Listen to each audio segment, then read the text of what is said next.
يا من إذا وقف المسيء ببابه ستر القبيح وجاد بالغفران.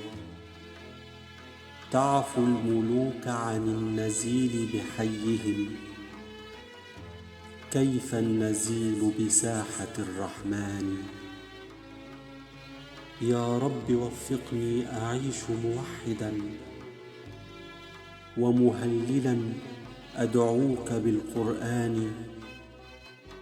يا رب عند الموت أحسن منطقي، عند السؤال وملتقى الملكان.